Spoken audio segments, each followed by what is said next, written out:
On vous l'a dit et répété. Pour réussir dans la vie, il suffit de travailler à l'école. C'est vrai.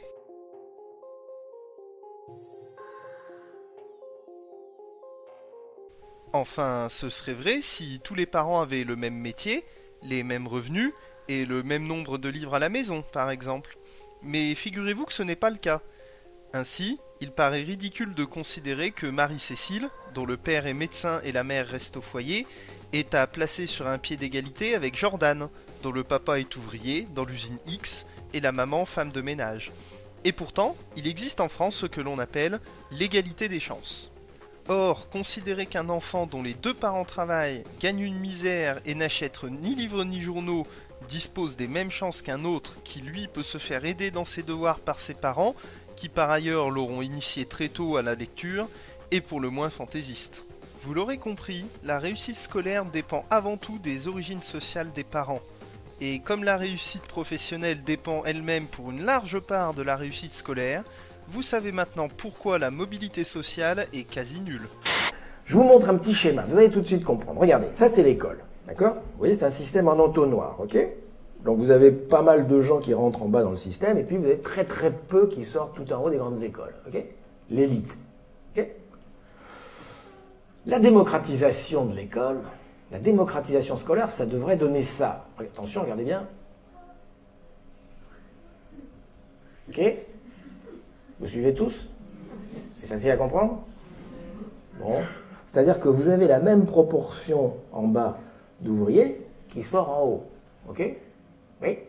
Maintenant, regardez bien ce qu'on a fait. On n'a pas fait ça du tout. On a fait ça.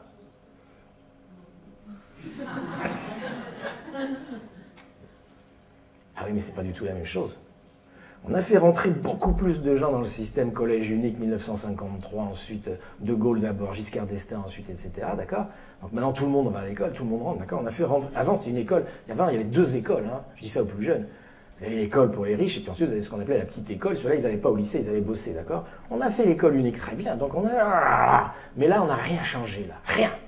On a laissé des méthodes pédagogiques hyper sélectives. Et donc le système est devenu férocement plus sélectif, plus violent. Chaque année un peu plus. Et aujourd'hui, on en est là.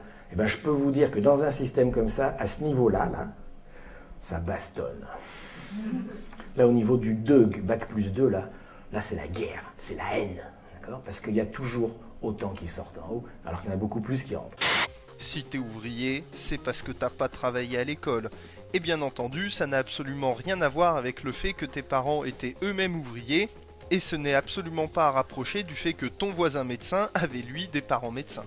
Nous touchons là à ce que les sociologues et économistes appellent la mobilité sociale, mais que d'autres, comme Marx ou Bourdieu, préfèrent appeler reproduction sociale. Car qu'il s'agisse d'enquêtes sur le terrain ou de statistiques, les chiffres sont formels. Depuis le début des années 60, la mobilité sociale en France est quasi nulle. C'est-à-dire que vous avez de grandes chances de faire le même métier que vos parents, ou en tout cas de gagner la même quantité d'argent qu'eux.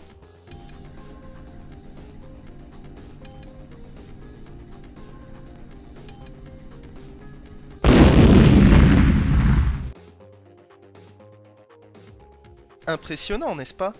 Et encore, ces chiffres sont minorés, car les statisticiens font une séparation entre les ouvriers et les employés, employés qui constituent pourtant le nouveau prolétariat des services.